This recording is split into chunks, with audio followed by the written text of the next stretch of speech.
Indeed, you can get a completely free legal consultation with an experienced attorney day or night, 7 days a week, even on nights and holidays by calling 1-800-400-5050 or visiting us at www.californialaw.com.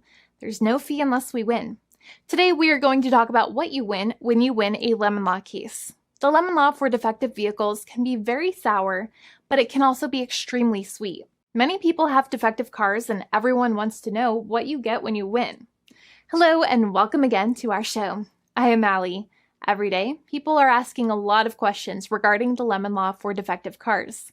When their car is a lemon, they want to know how it turns into a tall glass of cold lemonade, or even a nice slice of yummy lemon pie. Today, we will explain what you get when you win a lemon law case. It truly can be super rewarding. And the very first thing I want to tell you is the following. It's not about the specific type of vehicle that you have. There's no specific list of cars or makes or models. New vehicles, used vehicles, leased vehicles, and purchased vehicles, and more can all qualify under the lemon law. In fact, the lemon law can sometimes apply to things other than cars too, such as trucks, boats, motorcycles, small planes, appliances, and some electronics might be considered lemons too.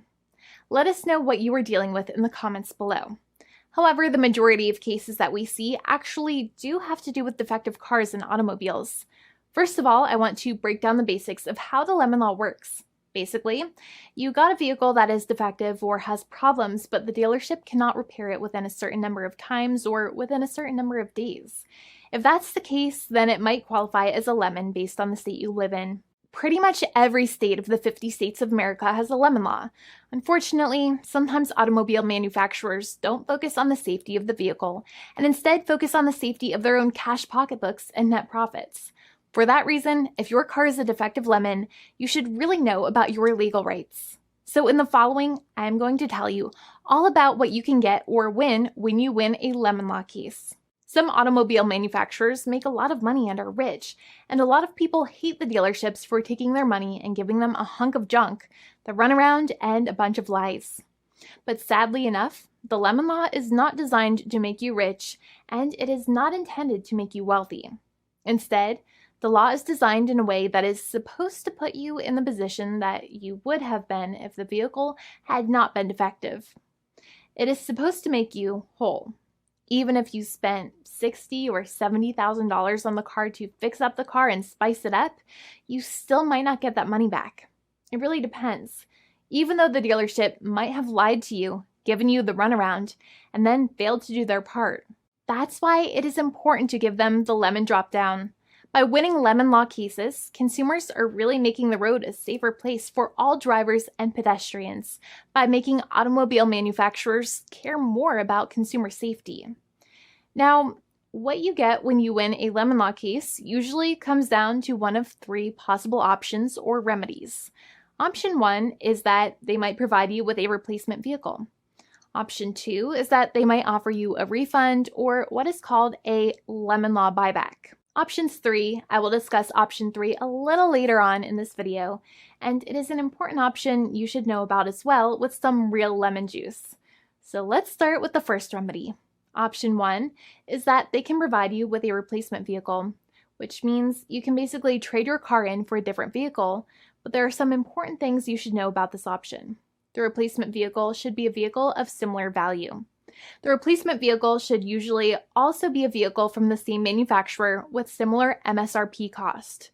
It's crazy that many times, even though you really don't like dealing with that dealership, you might have to get a second car from the same manufacturer, even though they have lied to you and given you the runaround or given you a hard time. But there is another option with this as well, because year after year, the cost of vehicles might go up and the new vehicle might cost more. That price jump can make it difficult to get a car with the same MSRP price. Even though your car was a lemon, you might still have to pay that extra cost for the new and now more expensive vehicle. Thankfully, there is option 2, which allows you to get a refund through a lemon law buyback. But one of the problems with a buyback is that sometimes you might have to have a trade-in vehicle, and you might have still been required to pay more money on that trade-in vehicle. And when you got your new car, the dealership might have rolled over the amount you still were supposed to pay on your previous vehicle into the calculation of your new vehicle. In other words, you might have been upside down on the finances of your new vehicle. So sometimes you need to pay for that difference in order to get out of the car. And a lot of people find it extremely weird that they have to pay money in order to get out of the defective vehicle. But many times that's how it works.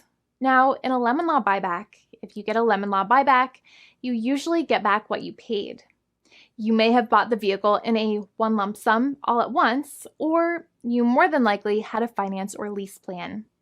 What you usually get back is the money that you actually paid. Your hard-earned money that actually left your pocket and went straight into the pockets of the manufacturers.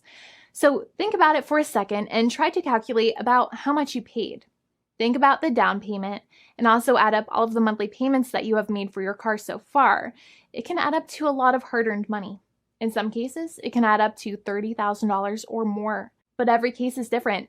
Even though they accept that their vehicle is a lemon, many times the manufacturers still try to pinch pennies and also nickel and dime their customers.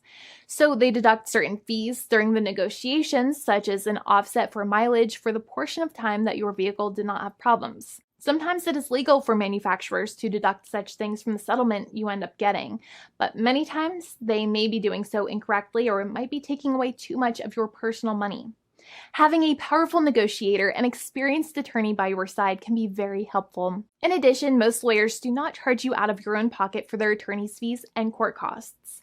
Many attorneys only get paid if they win, and if they don't win, they just don't get paid anything. Lots of attorneys spend their own money on your case, and the attorney might never get the money back. But it may make sense for the lawyer to take that risk if you have a strong case. It reminds me of being a kid and selling lemonade and spending my piggy bank coins and quarters to make the lemonade, even though I was never sure if I would make my money back. But when I made amazing lemonade, everybody would want it. We would all be happier as a result. Option 3 is that sometimes a manufacturer might simply pay you a settlement in what is called a cash and keep procedure. That's when you keep the car, but you get paid some compensation for all of the headaches and defects the vehicle caused. Even if you don't have a clear lemon law case, the manufacturer might still make a good faith offer to settle the matter and get it off of their heads. In many situations, even though the settlement might be less than a full buyback of the vehicle, it might make sense for you to accept that offer depending on your goals. In addition, it's usually required that the problems happened while your car was under warranty or extended warranty. Even if you no longer have warranty, but your problems happened while your vehicle was under warranty, you might still have a case. However, without any warranty, you cannot have a lemon law case in most situations. However, you might still have some legal protections such as breach of contract, auto fraud, or something else. The founding attorney of the law firm, Jimmy and I, would love to speak to you. The consultation is completely free, and the team of lawyers can speak to you and review any documents you have for the vehicle, such as your vehicle purchase agreement and repair invoices. Call now for a completely complimentary and fully free consultation with an experienced lawyer. It's free to call 1-800-400-5050 day or night, 7 days a week, or visit us at www.californialaw.com. Lawyers are waiting to speak to you and encourage you to call. This video is not legal advice. I am not an attorney. I'm a paid spokesperson. Attorney Jimmy Hanai is a lawyer in the state of California and handles California lemon law cases. There are no guarantees. This legal advertisement is by lawyer Jimmy Hanai of CaliforniaLaw.com.